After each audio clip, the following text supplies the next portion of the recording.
الحمدللہ وکفیٰ وسلام علی عبادہ الذین اصطفیٰ اما بعد۔ ڈیئر اسٹوڈنٹ، السلام علیکم ورحمۃ اللہ وبرکاتہ۔ امید کرتا ہوں کہ آپ خیریت سے ہوں گے۔ اسلامیات کلاس دوہم لیکچر نمبر آج ہمارا 25 ہے۔ سورہ الممتحنہ شروع کی ہوئی تھی، پہلا پیج مکمل ہوا تھا، کل الفاظ معنی کچھ تھے اور مکمل ترجمہ ذمہ لگایا تھا، تو آج اس کے مشقی سوالات جو ہیں ہم نے وہ حل کرنے ہیں۔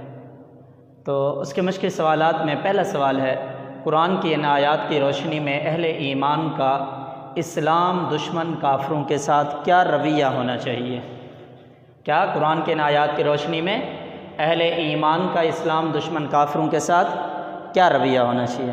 دیکھیں، قرآن مجید میں اللہ رب العزت نے فرمایا، اے ایمان والو، اگر تم میری راہ میں لڑنے اور میری خوشنودی طلب کرنے کے لیے مکہ سے نکلے ہو تو میرے اور اپنے دشمنوں کو دوست مت بنانا۔ کیا؟ قرآن کی آیات کی روشنی میں اللہ رب العزت فرما رہے ہیں، اے ایمان والو، اگر تم میری رضا کے لیے، میری خوشنودی طلب کرنے کے لیے مکہ سے نکلے ہو تو تم نے کیا کرنا ہے؟ میرے اور اپنے دشمنوں کو دوست مت بنانا۔ یہ اس کا جواب ہو جائے گا۔ قرآن کی ان آیات کی روشنی میں اہل ایمان کا اسلام دشمن کافروں کے ساتھ کیا رویہ ہونا چاہیے کہ اے ایمان والو، اگر تم میری راہ میں لڑنے کے لیے اور میری خوشنودی طلب کرنے کے لیے کیا ہے مکہ سے نکلے ہو تو کیا کرنا ہے؟ میرے اور اپنے دشمنوں کو کبھی دوست مت بنانا۔ دوسرے اس کے اندر کوشچن ہے، دشمنان حق کی کن باتوں کے سبب انہیں دوست اور رازدان بنانے سے منع کیا گیا ہے؟ اس کے اندر آپ دیکھیں کہ ایمان والوں کو کہا جا رہا ہے کہ تم ان کفار کو دوستی کے پیغام بھیجتے ہو اور وہ دین حق کے منکر ہیں، پیغمبر اور ان لوگوں کے جو ان پر ایمان لائے ہیں وہ ان کے بھی کیا ہیں؟ مخالف ہیں، ان کو انہوں نے جلا وطن کر دیا۔ یہ نہیں ہے کہ صرف وہ دین حق کے منکر ہیں بلکہ ان لوگوں کو بھی کیا ہے اہل ایمان کو جو ایمان لانے کے سبب وہ کیا رکھتے ہیں؟ دشمنی رکھتے ہیں۔ حتیٰ کہ پیغمبر صلی اللہ علیہ وسلم کو مکہ سے ہجرت کرنی پڑی مدینہ کی طرف، کس وجہ سے؟ کہ ان کو مجبور کیا گیا کہ وہ یہاں سے ہجرت کر کے مکہ سے مدینہ کی طرف چلے جائیں۔ تو اس وجہ سے اللہ رب العزت فرماتے ہیں، جب یہ چیزیں انہوں نے نبی صلی اللہ علیہ وسلم کو اور ان کے ساتھیوں کو مکہ سے مدینہ کی طرف ہجرت کرنے پر مجبور کیا تو ان کی انہی باتوں کے سبب نہ انہیں ہم رازدان بنا سکتے ہیں، نہ ان کو ہم کبھی دوست بنا سکتے ہیں۔ یعنی ایک تو وہ دین کے منکر ہیں، دوسرا جو ایمان لانے والے ہیں وہ ان سے دشمنی رکھتے ہیں۔ حتیٰ کہ اسی کے سبب حضور صلی اللہ علیہ وسلم اور صحابہ کرام کو مکہ سے مدینہ کی طرف ہجرت کرنی پڑی، تو ان باتوں کے سبب اللہ رب العزت فرما رہے ہیں نہ تم ان کو دوست بنا سکتے ہو نہ رازدان بنا سکتے ہو۔ تیسرا سوال ہے، جب اہل کفر مسلمانوں پر غلبہ پا لیتے ہیں تو ان کا اہل ایمان کے ساتھ کیا سلوک ہوتا ہے؟ آپ دیکھیں، کفار جو ہیں اگر وہ مسلمانوں پر قبضہ کر لیتے ہیں یعنی غلبہ پا لیتے ہیں تو وہ مسلمانوں کے سخت دشمن ہو جاتے ہیں۔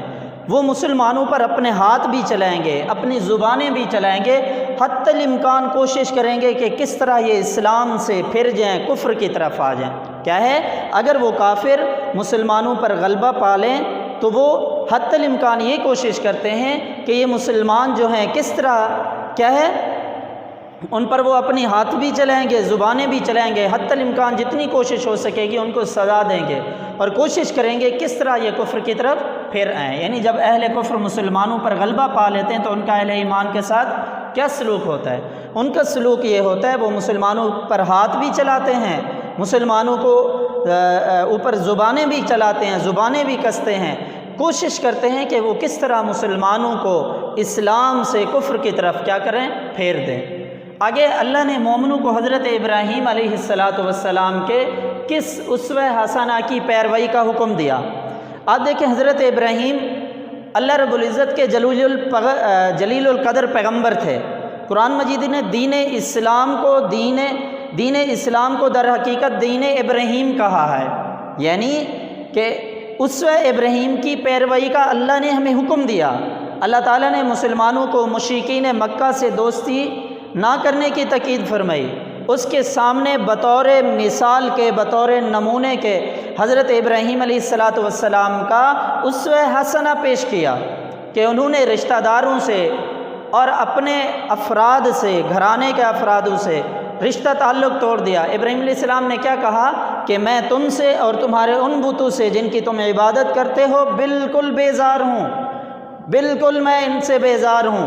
ہاں اگر تم ایک واحد خدا پر کی ذات پر ایمان لے آؤ پھر تم دوست بھی ہوگے اور اپنے بھی ہوگے۔ اگر تم اس طرح نہیں کرو گے میرا تم سے اور تمہارے ان معبودوں سے جن کی تم عبادت کرتے ہو کوئی تعلق نہیں، میں ان سے بیزار ہوں۔ یہ مثال دے کر کہ مشرکین مکہ کو ساتھ دوستی کرنے سے اللہ رب العزت نے ہمیں کیا کیا ہے؟ منع فرمایا ہے۔ اس وجہ سے ابراہیم علیہ السلام کے اسوہ حسنہ کی پیروی کا حکم دیا گیا ہے۔ یہ تو تھا اس مشکی سوال، یعنی قرآن کے ان آیات کی روشنی میں اہل ایمان کا اسلام دشمن کافروں کے ساتھ کیا رویہ ہونا چاہیے کہ ایمان والوں کو کہا جا رہا ہے اگر تم اللہ کی رضا کے لیے، اللہ کی خوشنودی طلب کرنے کے لیے مکہ سے ہجرت کر مکہ سے نکلے ہو تو کیا کرنی ہے؟ نہ اپنے دشمنوں، نہ اپنے اور نہ خدا کے دشمنوں کو کیا کرنا ہے؟ دوست بنانا ہے۔ دوسرے دشمنان حق کی کن باتوں کے سبب انہیں دوست اور رازدار بنانے سے؟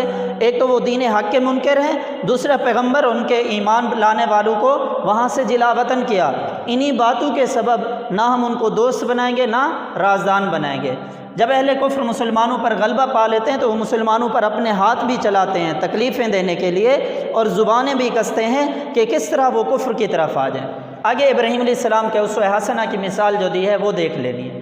آگے جو ہے موضوعاتی مطالعے میں سے شکر پر نوٹ لکھیں قرآن و سنت کی روشنی میں۔ آپ دیکھیں سب سے پہلے ہم نے شکر کا لغوی اصطلاحی معنی لکھنا ہے۔ شکر کا لغوی معنی ہے قدردانی کرنا، احسان مند ہونا، یعنی اللہ رب العزت نے جو ہم پر نعمتیں عطا کی ہیں ہمیں ان کی قدردانی کرنی چاہیے، احسان مند ہونا اس کے اوپر۔ تو شکر کا لغوی معنی کیا ہے؟ قدردانی کرنا یا احسان مند ہونا۔ اصطلاحی تعریف کیا بنے گی؟ اسلام میں شکر سے مراد اللہ تعالیٰ کی نعمتوں کی قدردانی کرتے ہوئے لسانی، قلبی اور عملی طور پر اللہ رب العزت کی تعریف کرنا کیا کہلاتا ہے؟ شکر کہلاتا ہے۔ کیا اسلام میں شکر سے مراد اللہ تعالیٰ کی نعمتوں کی قدردانی کرتے ہوئے لسانی یعنی زبان سے، قلبی دل سے اور عملی عمل کے طور پر اللہ رب العزت کی تعریف کرنے کو کیا کہتے ہیں؟ شکر کہتے ہیں۔ یہ تو ہو گیا شکر کا لغوی اور اصطلاحی معنی، لغوی اور اصطلاحی تعریف۔ آگے شکر کی اہمیت و فرضیت قرآن سے۔ قرآن مجید کے اندر اللہ رب العزت فرماتے ہیں لَإِن شَكَرْتُمْ لَأَزِيدَنَّكُمْ، اگر تم شکر کرو گے تو میں اس میں اور اضافہ کر دوں گا۔ یعنی اللہ رب العزت نے ہمیں جو نعمتیں عطا کی ہیں اگر انسان اپنے جسم کے اندر دیکھے کتنی بے شمار نعمتیں ہیں۔ مثال کے طور پر یہ میرے ہاتھ ہیں، حرکت کر رہے ہیں، یہ اللہ کی بہت بڑی نعمت ہے۔ اس نعمت کی قدر اس آدمی سے پوچھیں جس کے پاس یہ ہاتھ نہیں ہے۔ میری آنکھیں ہیں، میں دیکھ رہا ہوں، مختلف رنگ دیکھتا ہوں، مختلف چیزیں دیکھتا ہوں، یہ اللہ کی نعمت ہے، اس کا شکر ادا کرنا چاہیے۔ یہ میرے کان ہیں، میں صحیح طریقے سے سنتا ہوں، سن کر جواب دیتا ہوں، یہ اللہ کی نعمت ہے، اس کا شکر ادا کرنا چاہیے۔ اسی طرح اپنے جسم کے اندر دیکھیں تو اللہ کی بے شمار نعمتیں ہمیں ملے گی۔ اس کے علاوہ کھانے پینے کی اشیاء ہیں، مختلف پھل ہیں، مختلف چیزیں ہیں، مختلف چیزیں کھاتے ہیں، ان کے ذائقے مختلف ہیں۔ یہ ساری نعمتیں ہمیں کس نے دی؟ اللہ رب العزت نے دی۔ کھانا کھایا الحمدللہ کہا، پانی پیا الحمدللہ کہا، اللہ کی تعریف دی، سب سے بہتر بدلہ ہم نے اس نعمت کا ادا کر دیا۔ تو جب ہم اس پر شکر ادا کریں گے لَإِن شَكَرْتُمْ لَأَزِيدَنَّكُمْ، اگر تم شکر کرو گے اللہ مزید اس کے اندر اور اضافہ فرما دیں گے۔ تو یہی فرمایا کہ شکر کی اہمیت و فضیلت قرآن سے کہ اگر تم شکر کرو گے تو میں اس میں اور اضافہ کر دوں گا۔ ایک اور جگہ ارشاد ہے جو شخص میری نعمتوں کی قدردانی نہیں کرتا ہم اس کے لیے معیشت جو ہے، رزق جو ہے، یہ سارا تنگ کر دیتے ہیں۔ حالانکہ انسان کو اس پر کیا کرنا چاہیے؟ اللہ رب العزت کا شکر ادا کرنا چاہیے کہ اللہ رب العزت نے یہ جتنی بھی چیزیں دی ہیں اسی نے دی ہیں۔ اگر ہم ان پر شکر نہیں کریں گے تو اللہ رب العزت فرماتے ہیں وَلَئِن كَفَرْتُمْ إِنَّ عَذَابِي لَشَدِيدٌ، اگر تم کیا کرو گے؟ میری نعمتوں کے انکاری رہو گے تو میرا عذاب بھی بڑا سخت ہے۔ یعنی اللہ نے جو آپ کو معیشت دی تھی، سب کچھ دیا تھا، جو ذات دینے پر قادر ہے وہ چھین لینے پر بھی کیا ہے؟ قادر ہے۔ آگے شکر کی فضیلت و اہمیت حدیث سے، حدیث پاک کے اندر آتا ہے، حضور صلی اللہ علیہ وسلم نے فرمایا جب کوئی شخص کسی نعمت پر الحمدللہ کہتا ہے تو وہ اس نعمت سے بہتر بدلہ دیتا ہے۔ یعنی مثال کے طور پر میں نے ٹھنڈا پانی پیا، پانی پینے کے بعد آخر میں الحمدللہ کہتا ہوں تو میں نے اس نعمت کا، جو نعمت مجھے ملی ہے اس کا بہترین بدلہ دے دیا۔ میں نے کھانا کھایا، میں کسی چیز کو بھی کھاتا ہوں یا استعمال کرتا ہوں، اس پر اللہ کا شکر ادا کرتا ہوں تو اس سے بہتر بدلہ میں نے اس کو دے دیا۔ تو کیا ہے، جب کوئی شخص کسی نعمت پر الحمدللہ کہتا ہے تو وہ اس نعمت سے بہتر بدلہ دیتا ہے۔ آگے تم اللہ کی نعمت کو اس طریقے سے استعمال کرو جیسے اللہ نے حکم دیا، تو یہ بھی اس نعمت کا شکر ہے۔ یعنی اللہ نے جو نعمتیں عطا کی ہیں ہم نے اس طریقے سے استعمال کرنی ہے جیسے اللہ نے ہمیں ان کو استعمال کرنے کا حکم دیا ہے، گویا کہ ہم نے اس نعمت کا شکر ادا کر دیا۔ ان قرآنی آیات سے، ان احادیث رسول سے ہمیں جو سبق ملا کہ ہمیں ہر چیز پر اللہ رب العزت کے دیے ہوئے رزق کی کیا کرنا چاہیے، تعریف کرنا چاہیے۔ شکر صرف اللہ ہی کے لیے کیا جاتا ہے، اللہ کی ذات کے لیے کیا جاتا ہے۔ اللہ رب العزت نے جو ہمیں رزق عطا کیا ہے، سب سے زیادہ شکر کے لائق ذات بھی کیا ہے، اللہ رب العزت کی ذات ہے، تو ہم نے اسی کا شکر بجا لانا ہے۔ لئن شکرتم لازیدنکم، اگر تم شکر کرو گے تو اللہ اس میں اور اضافہ فرمائیں گے۔ آگے شکر کے طریقے، شکر کرنے کے 3 مشہور طریقے ہیں، لسانی شکر، قلبی شکر، عملی شکر۔ آپ دیکھیں لسانی شکر اللہ تعالیٰ کی نعمتوں کی قدردانی کرتے ہوئے، نعمتوں کی تعریف کرتے ہوئے زبان سے اللہ تعالیٰ کی تعریف کرنے کو لسانی شکر کہتے ہیں۔ یعنی مثال کے طور پر میرے سامنے رزق پڑا ہے، میرے سامنے پھل پڑے ہیں، میں ان کو دیکھتا ہوں، زبان سے شکر ادا کرتا ہوں، اللہ کی تعریف کرتا ہوں، تو زبان کے ذریعے سے جو کہہ رہا تھا یہ لسانی شکر کہلاتا ہے، لسان کہتے ہیں زبان کو۔ دوسرا کیا ہے، قلبی شکر، اللہ تعالیٰ کی نعمتوں کی قدردانی کرتے ہوئے کیا ہے، دل سے اللہ کا شکر کرنا، یعنی انسان اپنے دل میں اللہ رب العزت کا شکر بجا لاتا ہے تو اس کو قلبی ذکر کہتے ہیں۔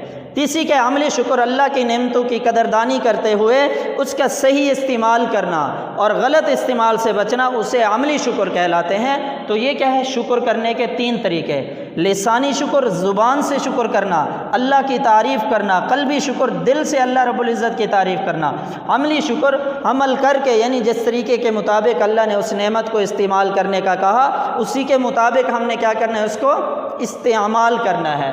تو یہ ہمارا آج کا ٹاپک، یہ 4 سوال تھے، ان چاروں کے جواب بتائیں۔